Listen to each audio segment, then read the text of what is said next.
Elvira. Hi. Oh, wow. Look at all you.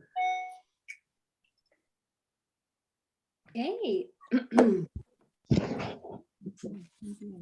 Well, I guess we'll get started. Hello, everyone.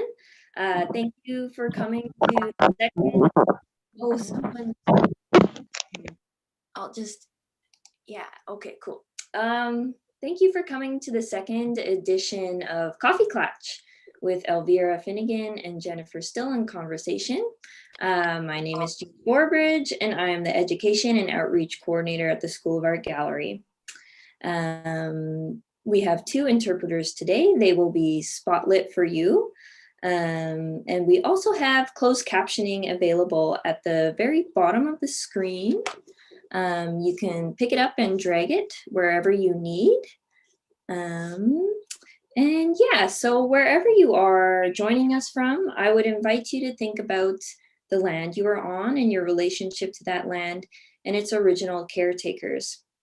I'm speaking on behalf of the School of Art Gallery, the School of Art, and the University of Manitoba, located on Treaty 1 territory, the traditional territory of the Anishinaabe, Cree, Oji-Cree, Dakota and Dene, and the homeland of the Métis Nation. We respect the treaties that were made on these territories, and we acknowledge the past harms and continual and ongoing violence of settler colonization on Indigenous peoples. As an educator and outreach coordinator at the School of Art Gallery, I will continue to prioritize the work, stories, programming of Indigenous, Black artists, and people of color. And now I would like to introduce you to our speakers today, our Kaffeeklatsch talkers and friends. So we have Elvira Finnigan, a multimedia artist whose work encompasses sculpture, video, and site-specific installations. Gripped by the terror of 9/11, she began working with salt brine crystallization to replicate the paradoxically beautiful images of New York City covered with white ash, published in newspapers in 2001. Immediately following this event, she began exploring the possibilities of salt brine to obscure, transform objects' surfaces as it crystallizes over time. Her work reflects the time in which she lives, the affects of the aging process, the events that influence her life, and her desire to talk about the human condition. Her most recent work plots passage of time throughout the COVID-19 pandemic, which we were all in, when all of Manitoba experienced one of the longest, most strict periods of continuous lockdown in Canada. We also have Jennifer Still. She, her is a self-taught poet, mentor, editor, exploring intersections of language, material forms from her homeland in Treaty 1 territory. She is the author of several handmade chapbooks, 3 poetry books, including Comma, Book, Hug, 2017, winner of the Lansdowne Prize for Poetry, and Girlwood Brick, 2012.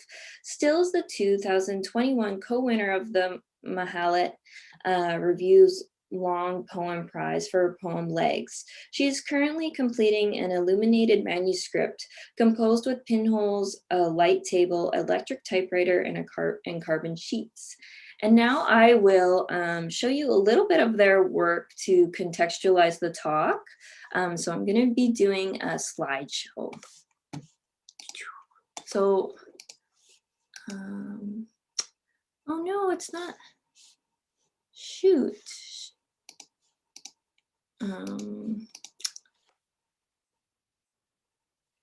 Desktop share. Just give me 1 second here.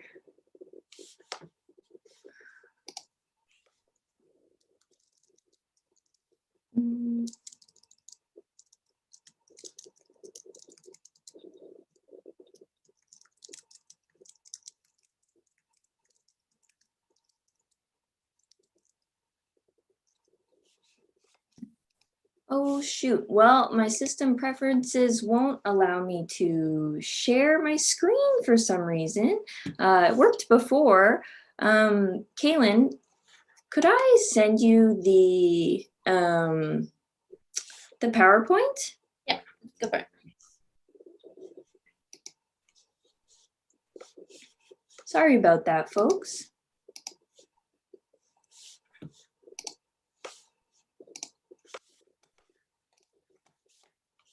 Just give me a quick sec here.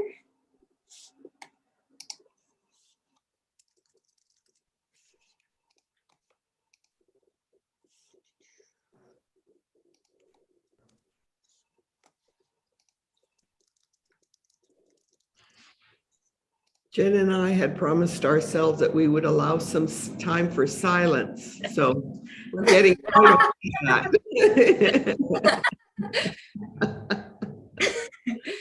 Yep, here it is. But it won't be for very long. Okay, Kaylin, I sent you the PowerPoint if you would like to share it. Perfect. Well, 1 second.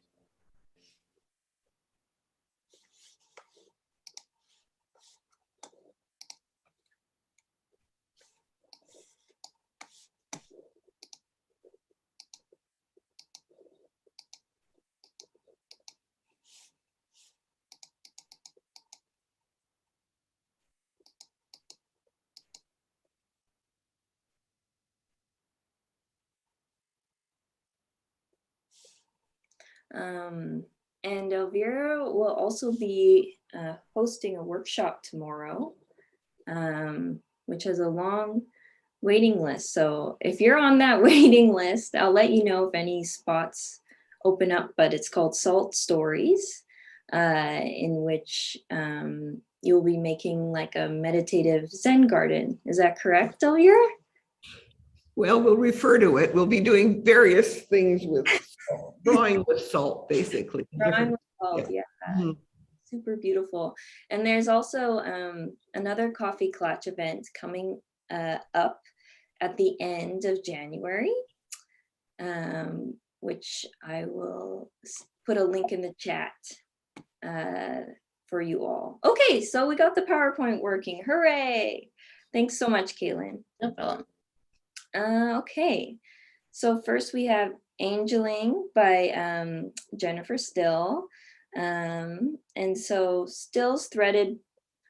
And then our second picture, you can go ahead, is Sparkler 2021 video carbon sheet light source. And the third image, Syringa poem excerpt from Comma Book Hug 2017. So Still's threaded poems appeared at the Art Gallery of Southwestern Manitoba in 2018 as a part of Illuminations, a group show of the Mawa Foundation Mentorship Program. In Angeling threads fall letter by letter through a pierced 19th century text called Life of the Bee, Morris Maeterlinck, 1901.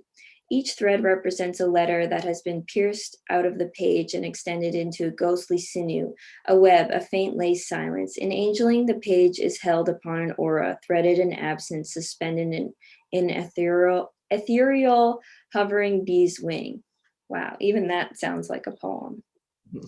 And then we'll move on to Elvira's work. So here we have a toast.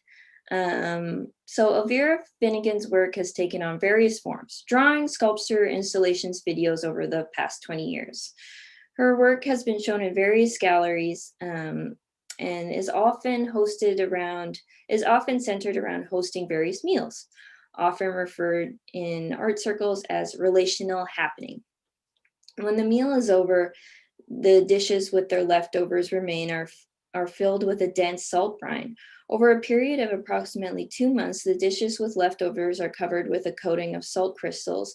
As the water in the brine evaporates, the crystals obscure the objects and leach around them, creating intricate designs and dishes on the table surrounding them.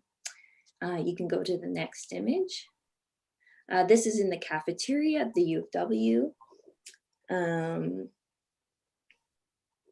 As each salt work progressed, Finnigan observed the changes, recorded them with photographs and videos, at times round the clock. Observations via webcam. To date, her installations have included a traditional colonial-style tea party entitled The Last Tea Party, Feast and Aftermath, with a dinner of 14 Franco-Manitoban writers and poets as participants at the Franco-Manitoban Cultural Center in St. Boniface. And this is the student cafeteria lunch entitled Cafeteria at Gallery 1C03 at the University of Winnipeg, and reception, which began as well. A reception for an exhibition of her work at the Dunlop Gallery. So you can go to the next image. Oh. And then the next image. Yeah. Yeah, so I will let the Kaffeeklatsch ensue with Jennifer Still and Elvira Finnigan. I will ask that you keep your questions till the end. We're also live streaming on YouTube. So if you have questions there, we'll bring them over to the Zoom, and you can also write your questions in the chat. And you can stop sharing now. Awesome. Jennifer Still and Elvira Finnigan, take it away. Thanks, Jean. Thank you. Okay, great. Well, hi to everybody's here. We also, Jen and I, were planning to do a toast with coffee. So if you have your cup of coffee in hand, we can toast each other. Welcome to this event. Yeah.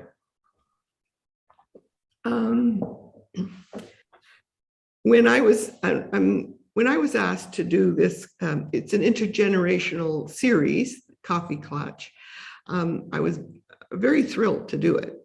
I was thankful for being asked by Blair Fornwald, who is the director of the gallery, and to work with Jean Borbridge, who is the educator for the art gallery at the University of Manitoba. And I immediately thought that if anybody could sustain a conversation, it would be Jen Still and I. We met through MAWA, which is Mentoring Artists for Women's Art. It's a program that pairs artists who have moved along the road a little bit more, have had some experience, with artists who have not been showing work, or in the progress of becoming artists, but are still beginning on the road. I was a mentor with some other young, very talented artists, and Jen was also being mentored by another artist who is an experienced artist. And through that, Jen and I met, and it turned out we had a lot of things in common, a lot of interests.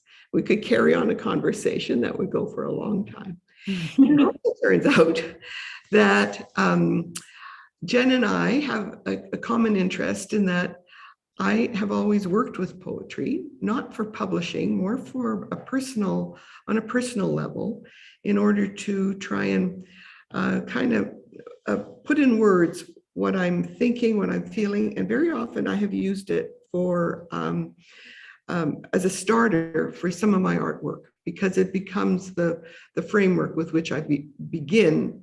And then it kind of helps inform. And I like it because what poetry does for me is it helps crystallize or really bring my ideas into a very concise focus. And so getting ready for this particular talk and the workshop, I was thinking about it, and I thought I would I would write a poem about, or it just what happens to me. I began writing a poem about salt. And I'm going to read it to you just as sort of a framework. It's not too long. And I must say, Jen assisted in pushing me to put it a little bit further, and I really appreciate her doing that. Okay, salt, a grain, a pinch, a cup coursing through us. Tears, sweat, blood, tie us to the salty sea of humanity. Salt in water, the ocean in our bodies, in wells, in the pans where animals gather. Salt on the table, in the food, on the flats, in the mines, in old seas below. Beautiful. Thank you, Elvira. I love hearing you read. It's the first time I've heard you read it out loud.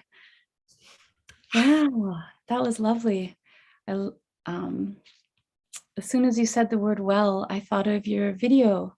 I hadn't thought of that. I've read this poem a few times. I haven't thought of your video poem with the well.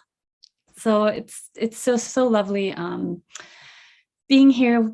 Thank you so much for inviting me. I'm really grateful, really grateful. And since you started with Salt poem, can we hear a little bit more about how you started working with Salt? I know Jean gave us a bit of an introduction, but maybe not just how, but what you were hoping to, what ideas you were hoping to, or you were working with as you worked with the Salt. Yeah, what emotions? Because that was such a Powerful. traumatic time. Yeah. Life-changing in many ways. Mm. Well, at that point in time, we were living in Pittsburgh, and I was working as an educator in a museum and doing my artwork at the same time. And of course, I was beginning to develop a practice very ritually, which I really appreciated. And in the middle of that, 9/11 happened. And the last airplane that flew and was eventually crashed in the field was flying over the Pittsburgh airspace. And I happened to be at the dentist, and the dentist informed me about what was happening and that this, she just had to get home. And before I knew it, I was left in the chair. The dentist had left, the receptionist had left. I was the only person in the entire office, and they were all trying to head home to be with their children because that was their immediate reaction, was to carry, just get out of there. And so I ended up out on the street of the downtown, and it was quite a remarkable experience. I'd never experienced mass fear before. It was just as if you could taste it. Everybody was so fearful. They were dashing around. The cars were gridlocked. Nobody was getting anywhere. They were just sitting in traffic for hours. And it also, of course, just finding out what it was all about and how unexpected it was that you could use something as common as a passenger plane to be a weapon also kind of threw me for quite a big loop. I tried to avoid watching the repetitive things on television, which just kept on being the same image over and over. It was like you were in a never-ending loop of the same imagery, and began to look at the still images that were printed in the New York Times magazine, not the magazine, New York Times newspaper, pardon me. And every day there would be another image of something that was all coated in the ash that was all around it. And sometimes you couldn't tell who the people were, of course. They were just coated in ash. The cars were all a coating of ash. It just felt like, after a volcano had exploded somewhere and everything was being covered altogether. But in between, some artists would be, some photographers would be posting some very, very achingly beautiful imagery, almost like everything coated in a beautiful snow, a covering. And it was sort of another jarring experience, was to have that idea that you could have this amazingly beautiful photograph reflecting something so horrific, so that some, Schadenangst, or I don't know what you want to call it, there's different names for it, but that whole idea that it pushed you and pulled you in two directions. And as an artist, I was wanting to respond to the event of 9/11, but it wasn't as easy as just drawing a picture or an image. It was too much turmoil that was associated with it. And I like to cook, and it was coming near Christmas, and I had started to think that I was just making the fudge that was my grandmother's fudge that I made every year. And I started seeing all this crystallization occurring on the sides of the pot, the pot I was cooking it with, sugar crystals. And then I just kind of leaped to the idea of my grade 8 science, where I just adored the science teacher. And we were doing experimentation with salt crystals in little beakers and things like that. And I thought, I wonder if I could try immersing objects, sort of like, not unlike the newspapers, the cups, the trees, etc., in in this dense brine and see what would happen, whether the crystallization would occur. And sure enough, it did. And it was kind of again, some very beautiful experimentation that happened, and some beautiful but sort of jarring objects again, because they kind of looked like they had been covered with ash themselves. And of course, there was all the sparkle that's involved with salt. So it just kind of started me on a pathway of working with larger and larger installations, using salt brine in large bowls. The salt, it turns out, just like on a sidewalk in the winter, leaches out and creates fantastic patterns, often in the bowls or on the tables. There's spaces around it. And I found that it just kept on pulling me in and pulling me in, and I kept on doing more of this work. So, and here I am over 20 years later, and still intrigued very often by what salt can do and how it can change things, and how I'm not in charge of everything that happens here. The salt is my collaborator. So, Right. okay. This is what I'm hearing, you're that it's a process, right? That and that it takes time. It happens over time, the crystals and this, your sense of play, that you could cover endless objects in it, and it would probably always surprise you, right? Very often the surprises were quite amazing. Yeah. So yeah, it became just a way to kind of translate the idea of beauty and something very common like salt. It's extremely common. And how can something common then end up being the base for some quite interesting, at least, artwork that I feel has come out of all this years of experience. So, it's become a focus, not that it's the only thing I do, but certainly I find it works well with some of the video ideas I have and what have you. And of course, the poetry is rather affected by it as well. So Jen, you're a poet, and you're also working in visual art. But how did you become involved in working with words and being fluent in them, actually, is what You're assuming I am. And I'm not being, not just throwing that out there. I mean, it's as Jean mentioned in my intro, I'm self-taught, so I haven't taken formal academic education to be a writer. I feel like I came to words because I was a real shy kid. And I'm deeply shy, actually. And something about being able to see your innermost, thoughts, feelings, ideas appear on a page, I think that felt very risky, even if no one else saw it. It was sort of my serious, exciting play that was just mine, just mine, to be able to say something on a page. I remember once writing down the worst words I knew and feeling so powerful, How did I come to words? I think having a tremendous imagination and being a reader. And words are so accessible, maybe in a way like your salt. Salt isn't accessible to everybody, but there's something pretty basic about it, right?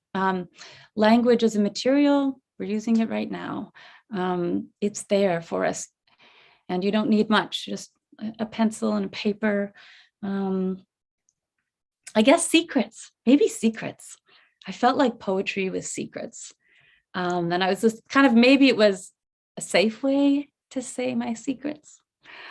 I told Elvira a story once about, I feel like my first poem was a found poem that was written in a bottle cap. I lived on this street called Girdwood Crescent. It's in Winnipeg, and it's a row of townhouses, and there's no front road, so everyone can just play free for all on the street, on the sidewalk. And so it was very, it was a very energetic space, and we do a lot of running. And I remember running and always seeing a little code in the grass pressed in, or in the mud, or in the sandbox. And the code was 2 letters, OV. It was a blue bottle cap with red letters. And as a young girl, I of course interpreted instantly that surely the first letter and the last letter had been rubbed off, and these were love letters. And every time I saw an OV cap, I was leaping over a love letter. And I started working with the world instantly. I wanted to work with words, and why? Maybe just a shy kid who had a strange imagination. How's that? Is that enough to come to language? That's probably a really a fun way to describe it. But over the years, you also have honed your vocabularies, and what is it that you find in words that are, that keep you coming back to them, keep you working with them on a regular basis? I think freedom. I feel there's so much freedom. I work in a really free form. I'm not, I don't work in any traditional forms. So I always feel like I can reach my words out however I want. And I can, So I think the wide openness of them. But mostly another probably close second would be how I learn from them. How I'll write. I mean, we all do this. We write something, then we come across it years later, and oh, I wrote that, or you actually hear it. I knew this thing I didn't know I knew way back then. So I think it's how I feel poetry teaches me about where I am, what I'm thinking. And it keeps the world fresh. It keeps the world fresh. If you describe, like I was listening to you describing how though, just like that salt, like Elvira, just like that white, horrible ash could suddenly be snow, could suddenly be a veil, or, a light, it could be light. And so you were saying, you kind of transformed this terror into a bit of beauty, or you would allow some beauty come through it because you had to, right? We all have to. So transformative power, an OV cap can say what you want, Do you find that you are respond more to words visually, or to the sound of them, or to the, I'm just trying to think what other, pushing it a little bit more stuff. Yeah, I love, like when you showed me your salt poem, you said you also liked how narrow it was. You liked the shape of it, right? Yes, I like the space words hold on a page. That's really important. I think probably cadence, music and rhythm is what I love. Because I think of skipping songs, right? I think of incantations. I think of prayers. I think of lines that we tell, or things that the sort of ongoing ticker tape inside our brains, inside our hearts, that's always streaming through us. I think the rhythm, the rhythm of words. Does that make sense? Yeah, totally. Yeah. I mean, not just one thing, I know, but there's certain things sometimes that I like how things look and how they are to read more than listening to myself say poetry or something. That's an interesting place I'm maybe stuck in, or just the idea of secrets. It's quiet, it's there. Right. It's in a book way. And poetry for you, I mean, that little slip of paper, you can carry it anywhere, but your punch bowl, your beautiful punch bowl, so that's really neat. I could see it being a quieter form for you. Yeah, absolutely. That's lovely. Absolutely. Okay, well, I'll also just say, where are you now with the idea of using visual art making in your practice, in your art practice? Well, thanks for asking that, because I'm always learning, but I think I'm always questioning what a poem is, what a poem can be. Can it be in the air, just in the air? Can it be threads through a page? Can it be marks? I mean, writing is marks, right? It's just, I think of the ancient cuneiform texts, and they're like they were slashes in a piece of clay, and they were rhythms, and they had physicality and body. And I think I want body in my work, if that makes sense. I want something with motion, not just motion through words, but can it be a visual motion? Can it be accompanied? Can the poem perform itself? If the poem, like for you create poems to crystallize your physical object, right? Yeah. In language. And I think if I create a visual piece or a visual poem, it's to see what is your three-dimensional version. How can these words exist in the world and take up space in a different way? So I thought maybe we could also compare just how we have approached this period we're in of the COVID isolation, things that we had to adapt, because I think for some people it was the gift from above, and for others it was something that really halted ideas and progress. So maybe I'll just start with what happened with me. Please, yes. Behind me, and I'll just step aside for a bit. It's kind of hard to see it, but I'm not going to move it around. You can see there's a whole row of different things posted on the wall, and it actually is pandemic. It's titled Pandemic Calendar, and it consists of 70 different little postcard size well, they're postcard sizes, and they are metal copper X's that were laid on paper and put in a bath of salt. And over a couple of days or a week, these would crystallize, and each X looked different, but it was such an act of crossing off the days and not having to, in many ways, think about what am I going to do today? I'm going to cross off another day. It was sort of as simple as it got. And as I worked with this, it kind of got interesting because there's so many multiple ideas with the shape of the X. It used to be the signature for people. If they couldn't write, they would put an X down.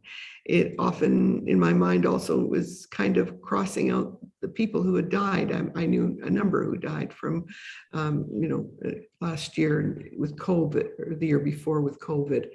And just that whole idea of even a being has often been, a person has been represented by an X. It's used in religious ideas. And because each X is unique but the same, was kind of a very interesting experience. I'm going to be continuing with them in working with the individual imagery. I want to make a video, perhaps a book, just an idea to kind of look at what happens day by day. And this one I'm trying to incorporate with words and poetry. So that's my future on my, things that were really highly affected by this time we're in. Yeah. Can I ask you, Elvira, is the copper because it's like conducts energy, or I'm curious about the copper?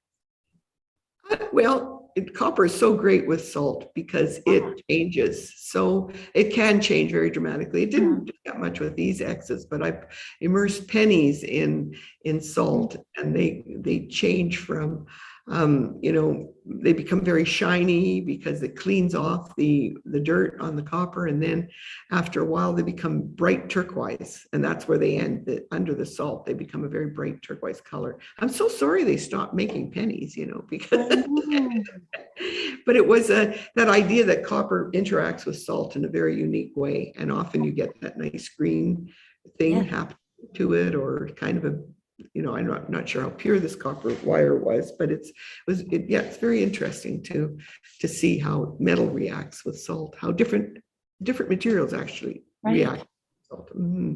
Are they growing? Is it getting the patina? Is it getting the green bloom?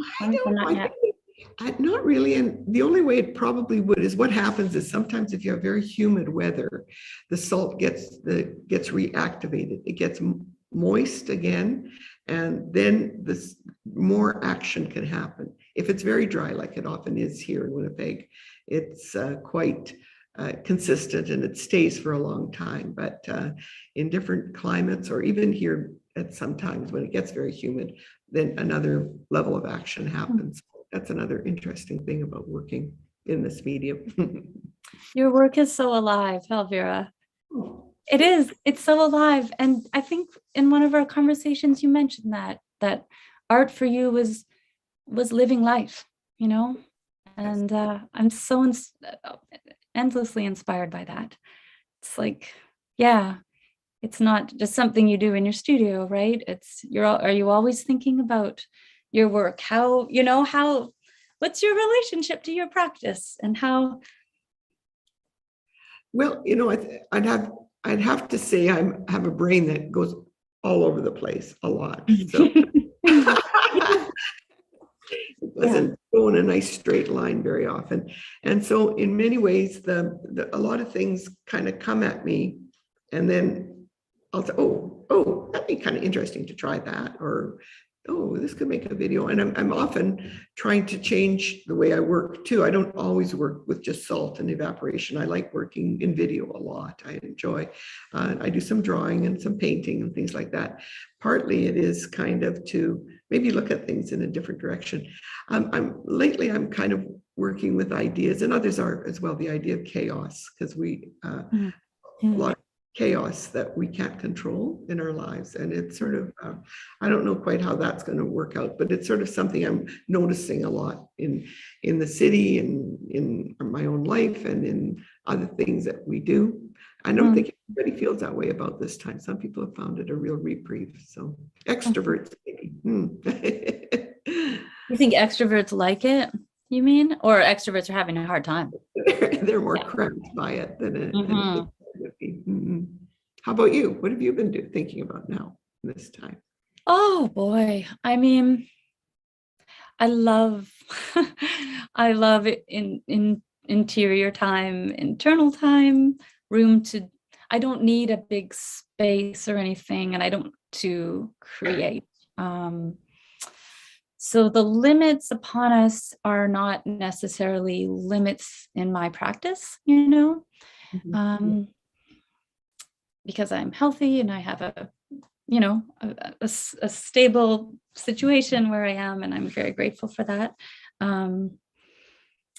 It's funny. It's like I still haven't been able to articulate this, so I'll try now. But it was like when we're shut down, yes, I felt sort of this, oh, now I can live how I always live, and not feel bad for, say, not showing up or not.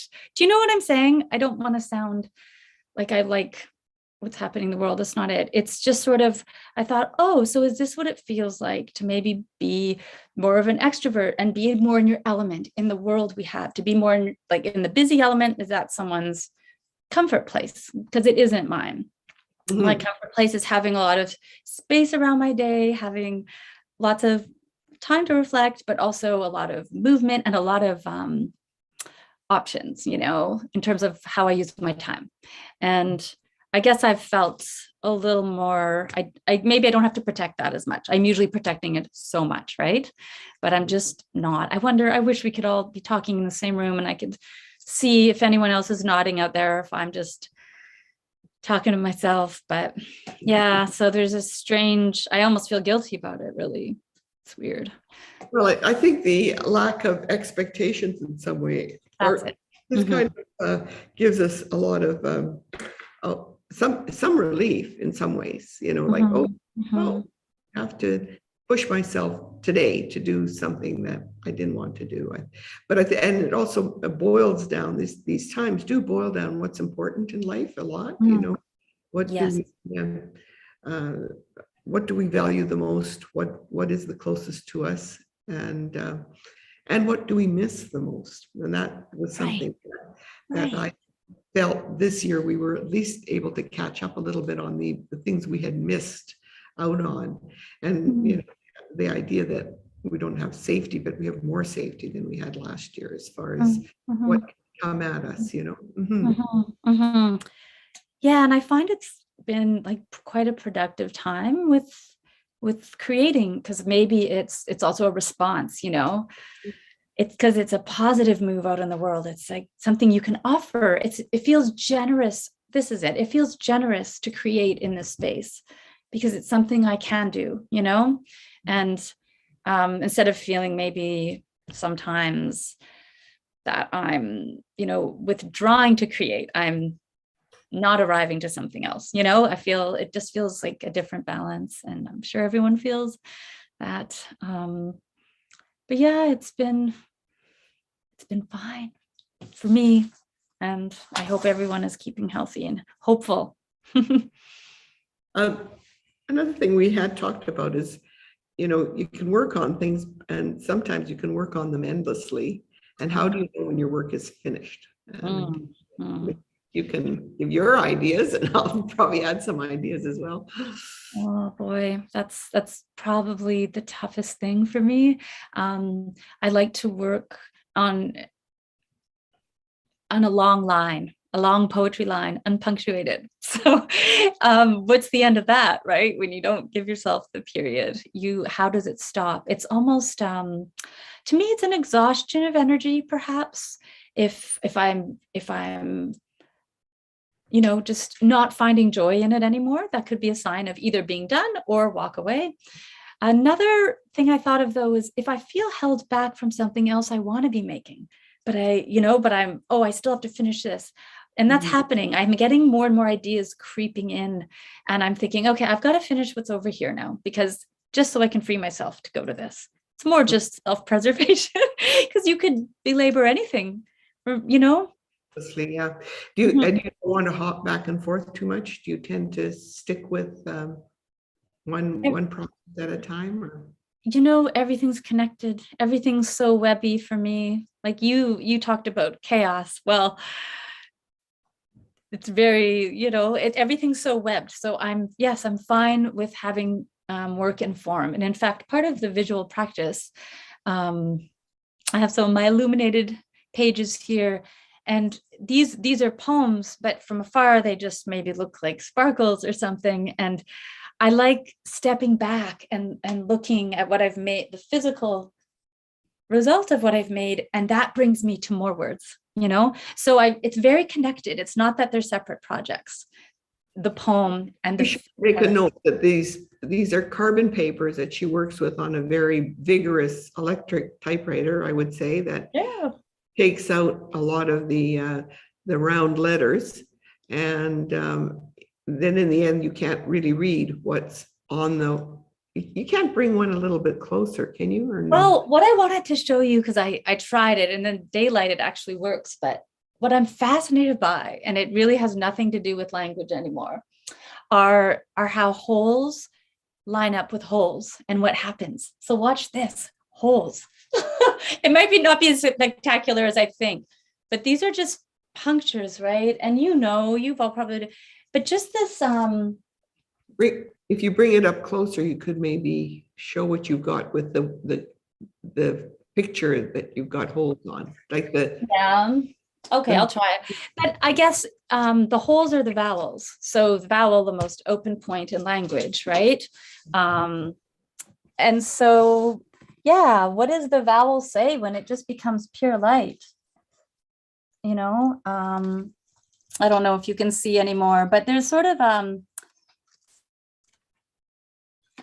it's just sort of beautiful to think of illuminated pages and light actually streaming through a page. So the page has punched holes in the dress, right? I did, yeah. It's hard to it was easier to show that. But yeah, so the porosity of a page, you know, we think of a page as such a stable place, but we read so much, just like we read so much when I'm speaking, you know, like communication is 90% body, or I think 93% body. And look at our beautiful interpreters, you know, communicate so much.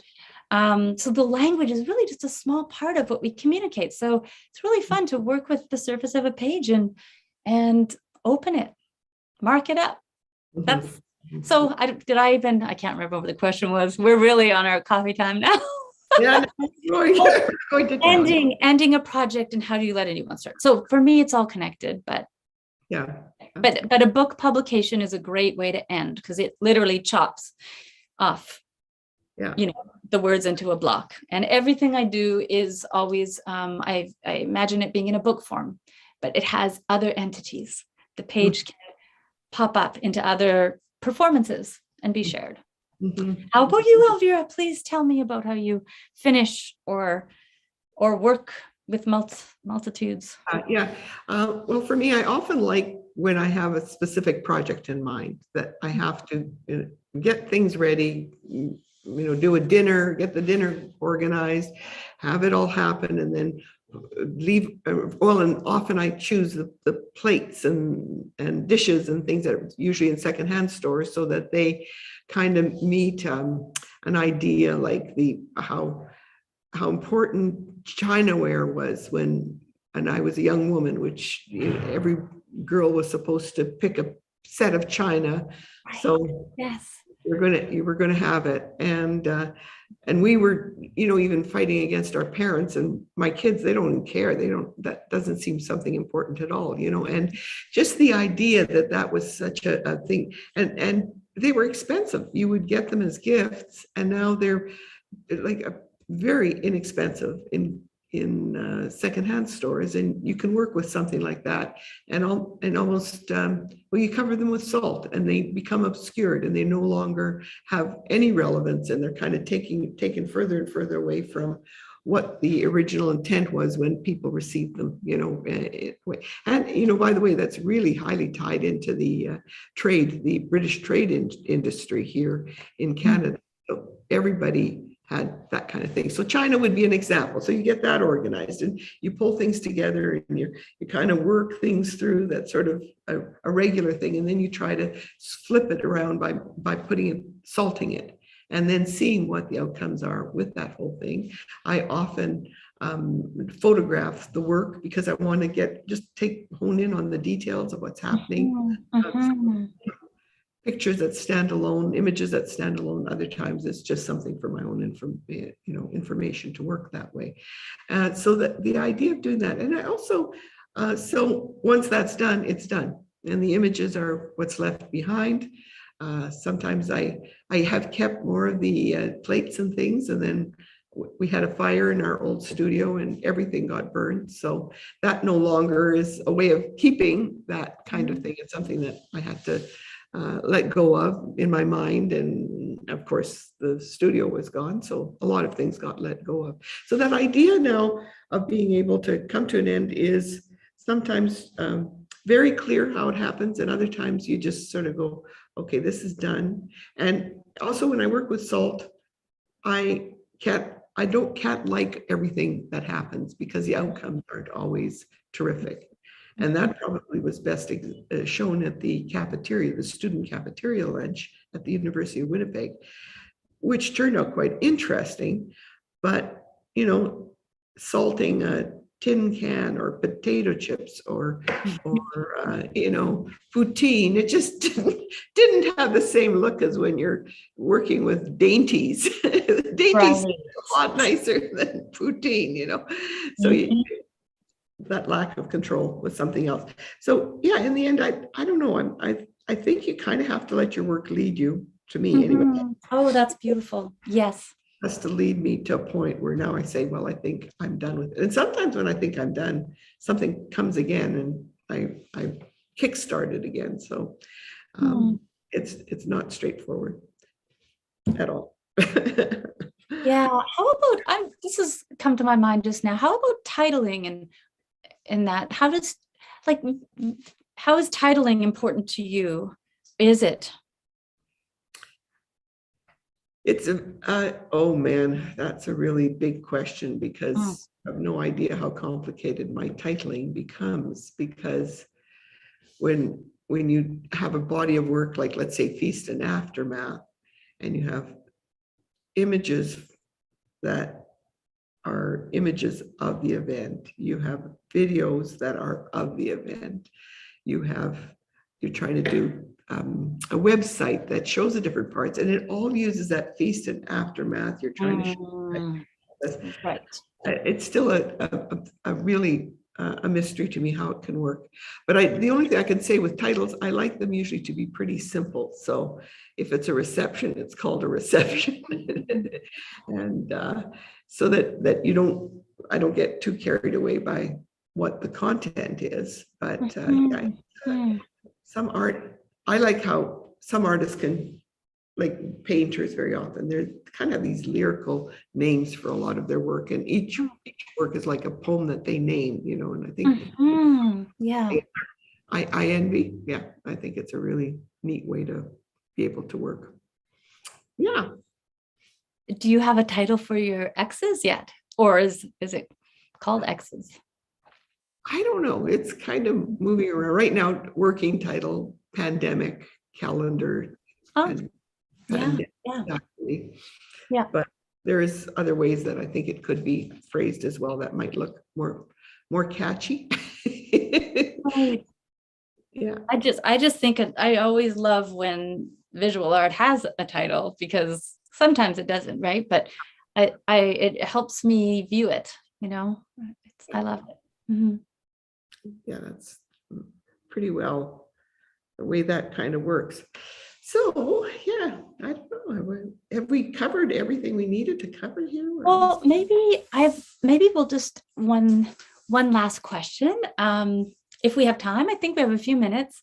How does, especially we're in this dark time, we've talked about the pandemic and our, how we're maneuvering within it. How does joy fit into your practice, Elvira? Because you and I laugh so much. Yes. And your laugh, I could hear you across the city, I think. Not because you're loud, but because it's so distinctive. Very loud. I think that's something I've been at different times have tried to inject a little bit more joy in the outcomes of things. I like that. I know that I'm thrilled with when something looks really great when it's done. It's more like, oh wow, I'm really happy with that kind of thing. But I don't even know how joy is defined. It's sort of something.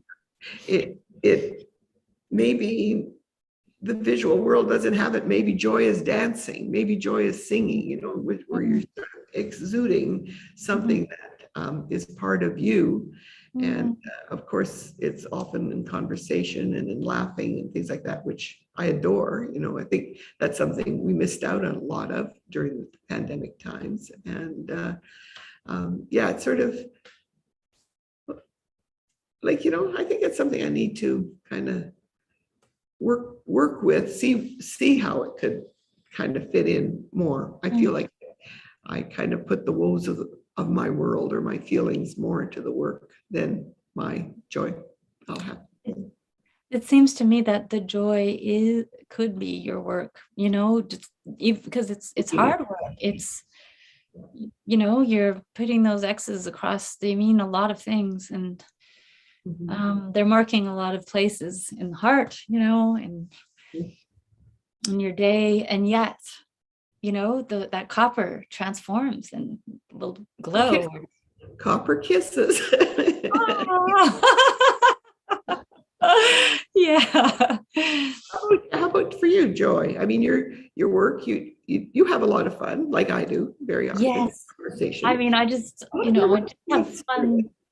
I think just being in my imagination, really, really, it's like I'm grade 8 science class, like you mentioned, it's really, I find a lot of freedom there, but of course, more so when I feel like I'm onto something, if I follow this and this, and it's taking me somewhere, there's nothing better, or when I don't know, I feel like it kind of is joy or wonder. Maybe we'll call it wonder. Yes, curiosity, wonder, allowing room for that porous page. Well, what about my porous approach, like my openness in the world, just the ability to be surprised and surprised and surprised. I think. Well, that is a big element in making art, that you surprise yourself sometimes in a good way. And sometimes, whoa, how did that happen? And often the biggest joy is, right? I think a lot of artists would agree, is in the making. And you end up with what you end up, and often it might let you down, but it's okay. You've lived the making it, and The acceptance of what that process was about was good yes, too. yes, yeah. Hmm. Oh, it is such a great opportunity to talk. Mhm. Really is. It's very strange to be working in this kind of isolated conversation to me. I mean, we do it in groups and meetings and things like this, but that it becomes the presentation. It's sort of, it's not bad. I like it, but it's just very, I'm not of this like technical world. And after, television was the biggest thing you could do. And my goodness, if you could get a movie camera, it was great. And nobody even knew a person could carry a video camera around with them. And now what we're doing, we're just got this world that has changed so dramatically. And it is in intergenerationally, we come from different spots, very much so, with the idea of our relationship to technology. I think you explore a lot of old technology with typewriters and Favorite band. Yeah, it's true. I'm kind of an old soul that way. Maybe I like the manual labor, or analog. Yeah. That kind of thing of working with it. And not that I don't like, and I'm often sentimental about how it used to be, but there's so much about the technical world I love, so yeah, it kind of pulls things together. It's quite something. Well, look at us here, and Mhm. everyone that can be here. I'm so grateful. Thank you, everybody, for being here. Yeah. Thank you for everybody dropping by. Some of you really stuck with it. I'm impressed.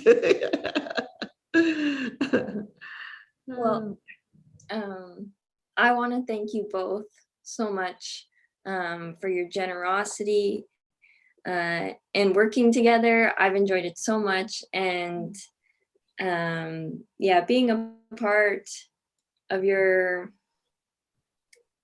I guess, like having a little peek into your relationship and your intimacy is just so special and generous. And hearing about all the ways your work intersect, really, really beautiful. So I just want to thank you so much. And now I'll open it up to the audience to ask questions. You can ask questions in the chat, or turn on your camera and audio and just go for it.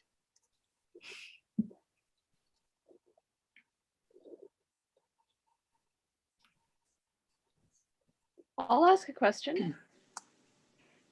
Yeah.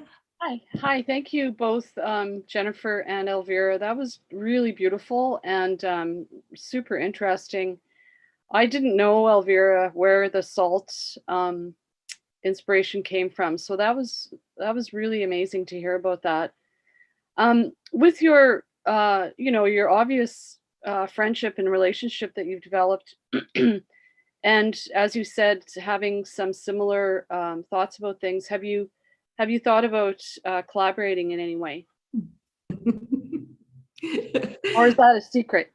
No, it isn't. We were just sort of flipping around saying, oh, maybe we should do something together with the idea of maybe poetry making or visual art or something like that. It was kind of that might be an idea. So nothing firm at all, but just sort of, it could be a way that the rabbit trail leads in the end. Who knows? Thanks for that question, Trisha. I feel like whenever I'm around Elvira, I don't know if anyone else feels this way, but there's this sort of aura of a magical aura. So you step into the time world bubble of Elvira, and the world slows. It's like the snow slowing in a lamplight, right? And it's just so much possibility. And I always feel that with her. And yeah, and early on in our conversations, Elvira, I don't know if you remember, we said, maybe this is the beginning of a collaboration, like just our preparing for the talk. And it always feels like there's so much sparking between us and around us. So I think that'll be a natural. And the thing we forgot to mention is the importance of light for both of us for our work. Right. Visual. So that's probably where it's going to happen. Hey, thanks for helping us figure that out. Yeah. There's another question in the chat. QAbot says, wondering if you guys automatically separate pure self, use a barrier in a way, delve deeper in symbolism, words, symbols, just wondering. Would you like to come on and ask your question? QAbot?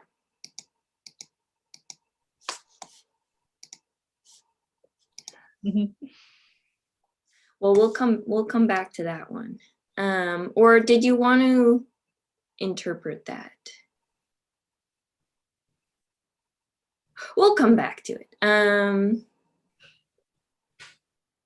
Blair Fornwald was asking, my question was, get the party started question, but the party is started. Hi. Oh, okay. I got implicated. I tried to ask a question with my voice, and then Diana Thornycroft sent me a private message and said, nobody heard your question because your mic was muted. And I said, that's fine.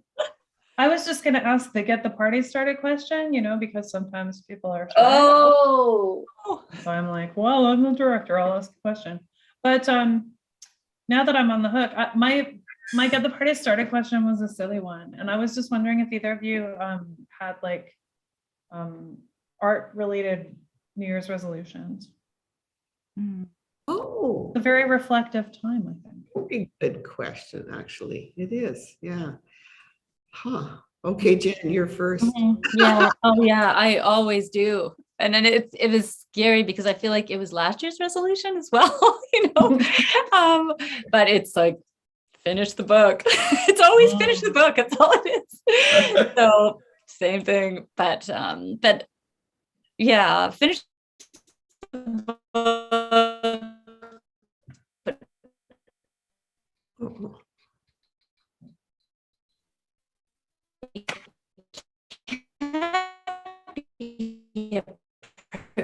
Right? How about you, Elvira? Resolutions? Ooh.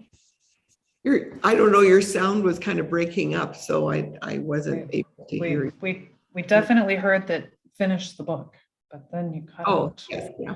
Okay, that's it. I think Jen really hit the nail on the head. There were a lot of things I had wanted to get done, which were halted in so many ways last year. You just couldn't get into doing a lot of things. Some things I actually was surprised at. I was able to create some nice imagery on photographs and, use a fabricator that made giant photographs. Maybe I'll even turn it around and just show some of you. They're beautiful.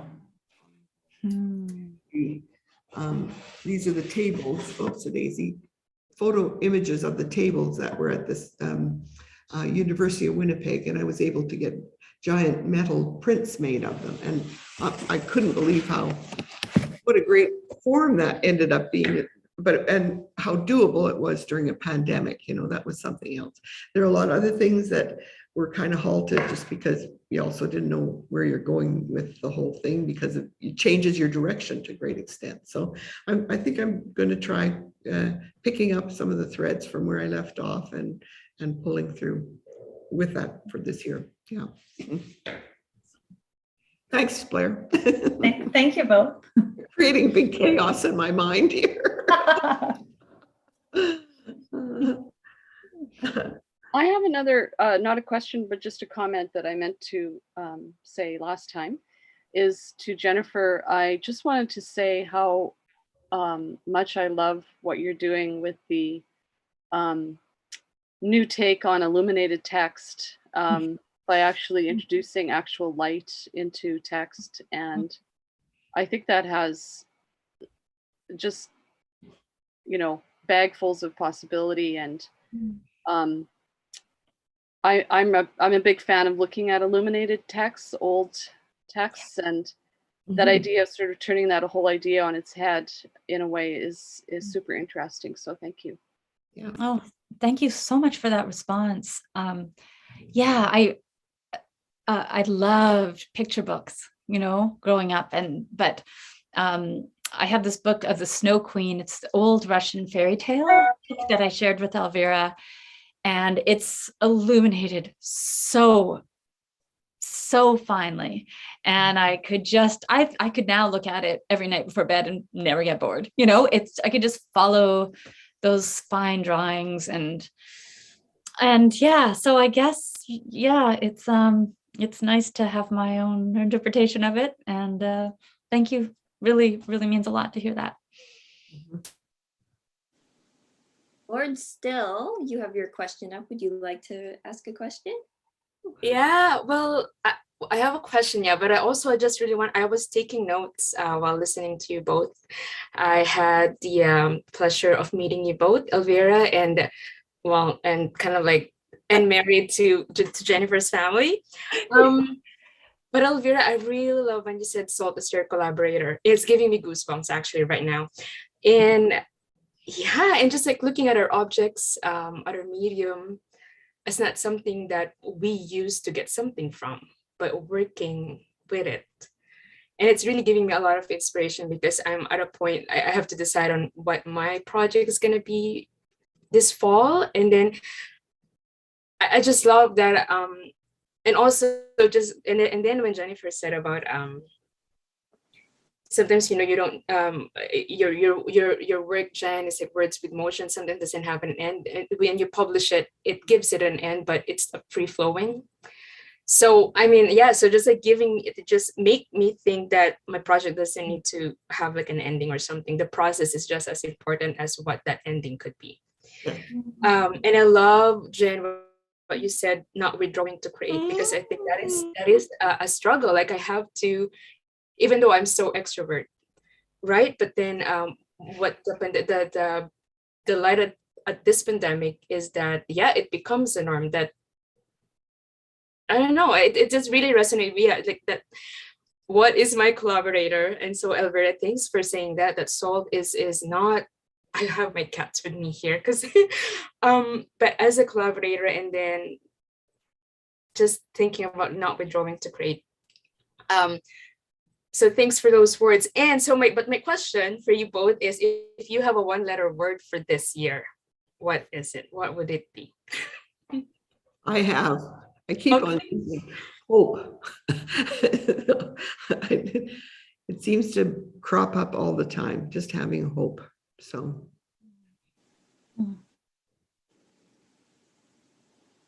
Okay, I thought I had a word, but I was wrong. I think it's through. Through. Yeah. Beautiful. Thank you. Thanks. Thank you.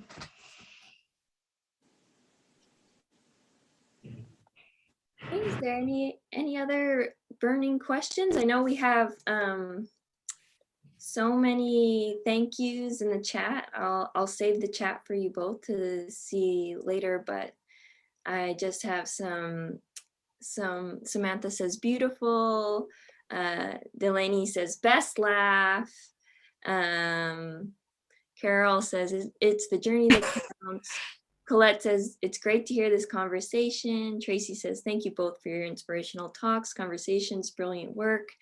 And it goes on and on. So yeah, I would just like to extend my gratitude to you both for letting us in on all your beautiful ideas and work and relationship.